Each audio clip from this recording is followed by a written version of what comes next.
Está bien. Que eso es... Alicia, sacándote del tema de las consultas tradicionales, nosotros sabemos que, bueno, vos dijiste, sos jefa de servicio del Hospital de Niños.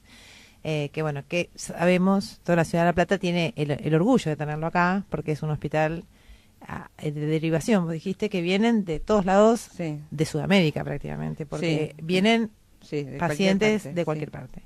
Con lo cual, bueno, y es un excelente hospital, ¿no? Es más, la mayoría de los médicos que trabajan en el Hospital del Niño tienen fascinación por su lugar de trabajo. Creo que no hay tanta empatía con el propio lugar de trabajo como los médicos en relación al Hospital de Niños. Esa es una sensación mía personal. Sí, yo creo que es así. Que los médicos del Hospital de Niños aman su lugar de trabajo. Aman el trabajo, el lugar.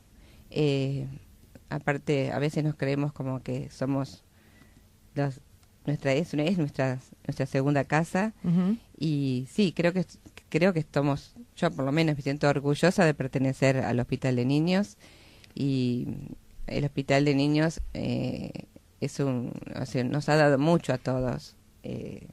Creo que el aprendizaje es innegable, uno le da mucho al Hospital de Niños. Alicia se está emocionando. Sí, porque los oyentes hay partes que no ven. No, sí, para mí el Hospital de Niños es algo muy importante en mi vida. Sí. Y decime una cosa, el trato humano que tienen los médicos, las enfermeras, la gente de administración, de un hospital que recibe tanta gente que viene desde tan lejos y con tan bajos recursos en muchos casos, que eso en general agrava la situación de enfermedad, ¿no es cierto? Porque vos venís con una persona enferma y encima tenés que viajar desde lejos, desinformada, tal vez con un nivel de conocimiento de la cosa que le pasa alejado, y que, bueno, que a veces en estos lugares puede pasar que esta situación sea aprovechada para ningunear a esa persona y decir, bueno, no importa, déjame tu nene lo interno y después venir a buscarlo. O la otra, que yo sé que ustedes trabajan muy humanamente, y que por eso mi pregunta tal vez medio direccionada hacia ese lado. ¿Cómo se recibe a la familia, al chiquito que viene con un problema, que puede ser desde mínimo a un problema grave? Y cómo actúa el hospital y cómo actúan los médicos del hospital. ¿Cuál es la sensibilidad o la no sensibilidad que pueden llegar a tener frente a un pacientito? Porque son chiquitos los que van. No, yo creo que todos, o por lo menos hablando de mi lugar de trabajo, pero creo que lo generalizo, todos los médicos y el personal en general es muy sensible en el hospital. Y existe mucho respeto a ese niño, porque uno es el que trata de mejorarlo, pero también es el que es responsable de la curación o del control o del acompañamiento de esa persona. Así hay algo que rescaté desde mis maestros, de que comencé en el Hospital de Niños, es la parte humana.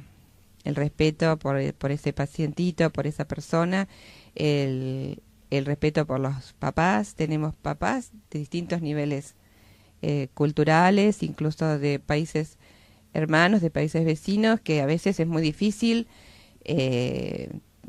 entendernos, porque ellos no nos entienden muchas veces a nosotros lo que preguntamos, y a veces nos cuesta entender, pero bueno, tratamos de que eso no sea un escollo, y que la atención de ese niño sea exactamente igual. La pregunta es, porque a mí me da la sensación, si bien pasa en todas las edades, pero más todavía cuando uno lleva a atender un nene enfermo, que la curación de ese nene también va a depender de que la familia esté sana emocionalmente, es decir, que lo pueda sostener y que lo pueda acompañar. Si vos tenés un nenito enfermo en tu casa, ¿no? Y vos estás sumamente preocupada por su enfermedad, seguramente su enfermedad se va a agravar. En cambio, si vos estás contenida, sostenida, por ejemplo, por un médico, y que te dice, vos quédate tranquila porque va a andar bien, ¿no? Te da tranquilidad a vos, que sos la mamá emocionalmente le va a pasar a ese nene tranquilidad, y como creo que la enfermedad es cuerpo-mente todo el tiempo, ese nene seguramente va a avanzar y no se va a quedar siempre enfermo y siempre ahí abajo. No, sí, la familia es es absolutamente importante, y también hablar con la familia también es importante, explicar lo mejor posible. El hospital de niños también es un hospital escuela. Siempre estamos atendiendo, que a veces puede no gustar a que lo estamos atendiendo, pero generalmente siempre estamos rodeados son todos médicos, pero residentes, y generalmente a ese paciente lo ve más, no es tan personalizada la atención por ser un hospital escuela, pero bueno, dentro de eso, de esa forma de atender, ¿no?, que es una característica del hospital, tratamos de que no se diluyan las responsabilidades.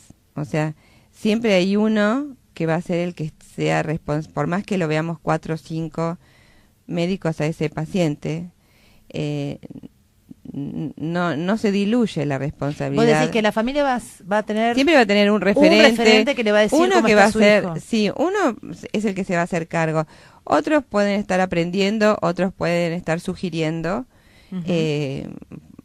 formas de estudiar o sugiriendo distintos tratamientos, pero siempre hay uno que es el que está a cargo y responsable de ese nene. niño. Tenemos un material de audio para escuchar, lo escuchamos en conjunto y después nos contás qué te pareció. ¿Cómo no? Dale. Pero cuando hay un encuentro de dos almas trae luz. Yo le voy a hablar hoy de una enfermedad fantástica. Le digo fantástica porque no existe este término en el diccionario. Esta enfermedad se llama la broncemia. Y dicen que los médicos que la padecen, ya que broncemia etimológicamente sería la cantidad de nivel de bronce en sangre, los médicos que la padecen, a medida que pasan los años, al comenzar a invadirse con bronce, creen que son próceres y sueñan con que su estatua de bronce alguna vez esté en el patio del hospital o de la clínica en la que él trabaja.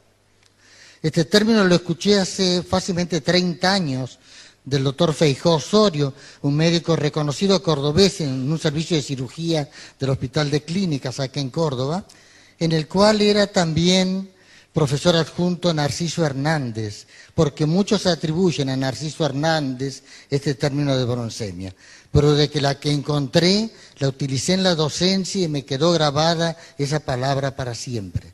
Decía Narciso Hernández que el enfermo de broncemia pasaba por 2 etapas. La primera etapa era la importantitis, en la que él se creía que era tan importante que nadie era mejor que él. La segunda etapa era la inmortalitis. Cuando el paciente ya llegaba a su etapa final y cuando el bronce invadía todo su cuerpo, ahí sí se creía que era una estatua olímpica e inmortal.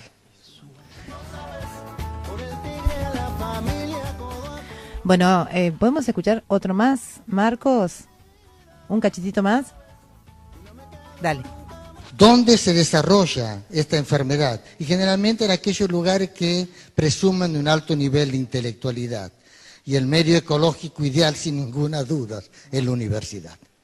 Pero también se han descrito casos muy severos en tribunales, en grandes sanatorios, en sociedades científicas, en empresas, también en instituciones deportivas de renombre. Y, ¿por qué no decirlo? Ayer en el almuerzo me comentaban también en la clase política. Y justamente en la clase política parece que, sin antecedente que lo hicieran presumir, la soberbia y la solemnidad propia del broncémico aparecen en el político de manera espontánea. Bueno, acá estamos escuchando Yo había escuchado es muy bueno. Yo una vez había escuchado de un médico, una médica nutricionista, que existía el síndrome del mármol. Más o menos parecido. Sí, que es una variación que el hombre, pero dice que esto era cierto, que durante tantos años se tiene que poner tan rígido el médico para no sensibilizarse con el paciente, que termina volviéndose duro. Y dice que se genera una patología en los músculos de la cara. Bueno, nosotros tenemos... ¿Qué decís, Alicia? A ver, Alicia. Realmente es así, lo que escuchamos es sin palabras, sin comentarios, porque creo que lo dice todo. y que bueno, tanto para los que ya estamos grandecitos como para la gente joven es absolutamente importante no olvidarse y tratar de que nunca padecer de broncemia. Realmente es muy triste ¿Vos crees que existe entonces la broncemia? Absolutamente existe. Yo les quiero leer un cachitito de una nota que salió en el diario, en Clarín, ¿sí? En el diario Clarín, no me acuerdo dónde, porque no lo tengo acá bajado a la computadora, de un médico que cuenta cómo fue su formación y que tiene medio que ver con esto que acabamos de escuchar. El médico es ginecólogo y cuenta este pedacito. Vos hablabas de hospital escuela, ¿no? Y yo me acordé de esto. Dice, ya intuía qué tipo de médico no quería ser. Me remonto al curso de ginecología. El profesor traía una mujer internada al anfiteatro. Sin mediar explicación, le ordenó que se desnudase de la cintura para abajo. La recuerdo joven. La hizo acostar con las piernas encogidas y separadas mediante un puntero. Iba señalando su anatomía entre sus genitales externos. La joven no atinó a negarse a semejante vejación. Se puso colorada. Un compañero dijo a viva voz: «Profesor, me parece que para enriquecer aún más esta clase sería bueno que usted también se bajara los pantalones y exhiba sus genitales externos, así entendemos un poco más de la anatomía comparada entre ambos sexos». Yo no sé si esto es una historia imaginal o es una historia verídica, pero realmente si este compañero de estudio de este médico le contesta así, me levanto para aplaudirlo, porque realmente este tipo de actitudes, ¿no? Como que el paciente es una cosa o no tiene emociones y bueno, y estamos para enseñar. Entonces, como es un hospital escuela, vos lo acababas de describir, ¿no? Por eso también hicimos... Sí, hay algo que a mí me molesta terriblemente, que todos lo han vivido cuando han tenido algún familiar internado en un hospital, es que entren las enfermeras, pues esto no es solo un síndrome de los médicos, ¿no? También hay otras especialidades vinculadas a la salud, que entre la enfermera a ponerle la chata al paciente adelante, por ejemplo, de las visitas del otro paciente y levantar la patita y poner la chata como si uno perdiera, de repente uno pierde su dignidad, ¿no? En un momento de... Sí, no, es tal cual. Sí, realmente se trata de... Es muy importante porque no tratar al otro como algo inferior y como un objeto. El otro es un ser humano que está en ese momento, está sufriendo generalmente, o está padeciendo, o está preocupado, y está en inferioridad de condiciones. No, pero además, como uno trate, digamos, al paciente, va a repercutir en su enfermedad, en el desarrollo, como decía Lorena, de su enfermedad, en la profundización de su enfermedad, o que posiblemente seguramente se cure. Pero creo que eso es ser más humano. Creo que pasa por ser humano, por no olvidarse que uno es un ser humano y el que está al lado pidiendo ayuda también es un ser humano, y bueno, simplemente son dos seres humanos que están intercambiando cosas. Pero además, digo, ¿no tiene más posibilidades, más chances de recuperación, o por lo menos se recupera más rápido un paciente que es bien atendido que uno que es mal atendido, por ejemplo? Sí, puede ser, bien atendido, humanamente atendido. Claro, humanamente atendido. Porque es un poco lo que decía, que está vinculado la filosofía con del payamédico. Exactamente. O sea, ¿qué es la filosofía del payamédico? Es desmistificar la medicina, en el caso con los chicos, o sea, que una jeringa no sea un elemento de tortura. Un elemento de tortura, sino puede ser como una mariposa, o sea, ser más humanos en el trato. Día a día uno trata de no olvidarse de estas cosas, y en ese audio que pasó Lorena recién, que pasaron ustedes recién, en la parte final, no sé si... Ahora lo ponemos. Bueno, sí. Luego en la parte final creo que Vamos a un poco se resume lo que pide el paciente, y pide muy poco el paciente. A ver. Yo le voy a contar lo que le pidieron a Bernie Siegel, que es un pionero de la medicina mente-cuerpo. 3 enfermos terminales, jóvenes que murieron pocos días después, cuando Bernie les dijo: ¿qué quieren que le diga a los médicos jóvenes, porque yo tengo que hablar ahora en el acto de egreso. ¿Qué mensaje quiere que transmita? Estos pacientes le dijeron que golpeen en nuestra habitación antes de entrar, que cuando se salgan se despidan y nos saluden, y que cuando hablen con nosotros nos miren a los ojos. Ninguno de estos pidió que encontraran la cura de su enfermedad. Solo pedían respeto, solo querían respeto. Y termino esta charla con ese impas propio de la edad. Le voy a contar una anécdota verídica.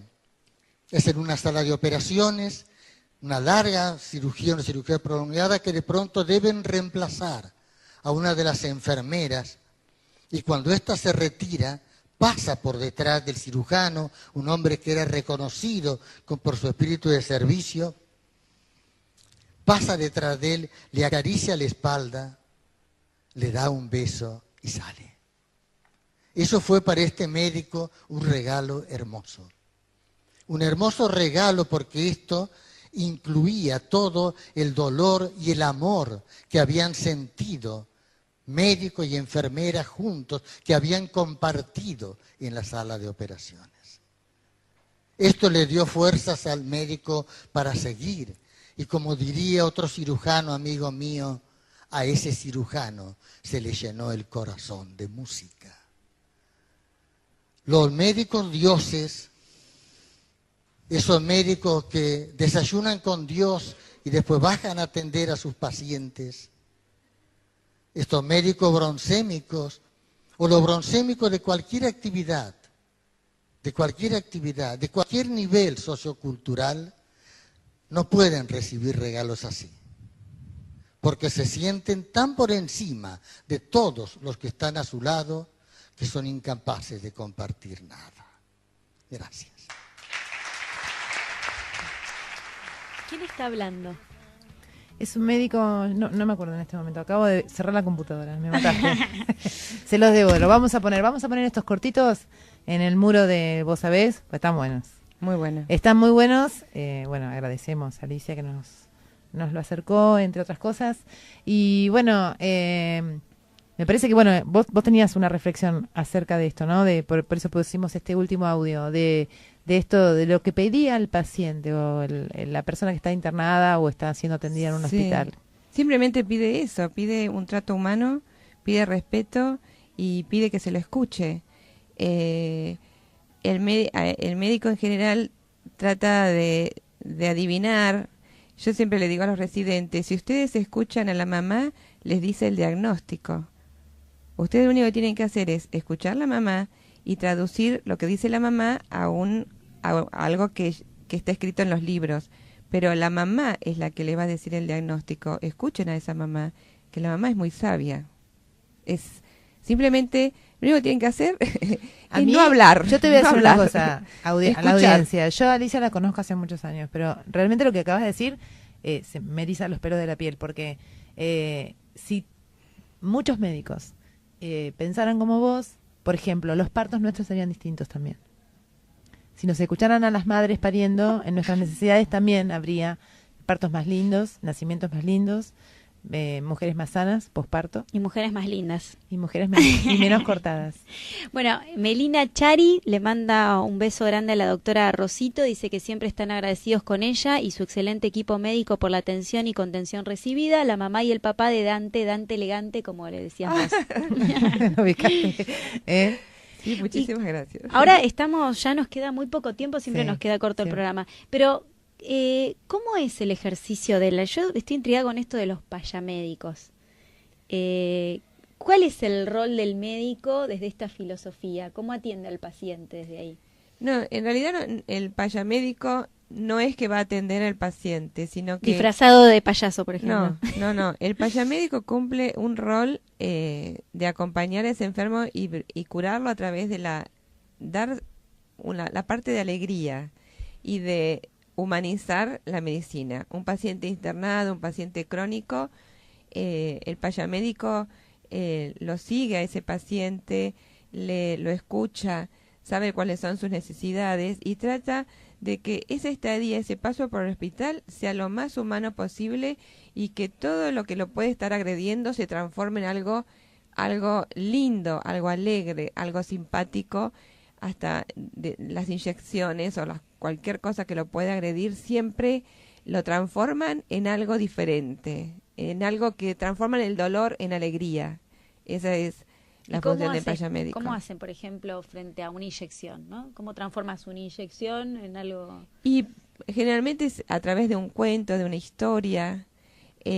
A veces le ponen nombre a la jeringalaca, o sea, siempre hay algún recurso como para transformar eso que puede doler en algo que sea aceptable, tolerable, algo que lo va a recibir de otra forma. Además hay un señor que es médico, que no tiene guardapolvo blanco en ese momento, y que está mimándolo, cantándole, contándole, y no solamente una persona circunspecta, alejada y fría, que eso emocionalmente te llega como tras que te va a doler el pinchazo, seguramente si viene de la mano de alguien que no se conecta con vos, te va a doler mucho más. Exactamente, y uno trata de esa filosofía poder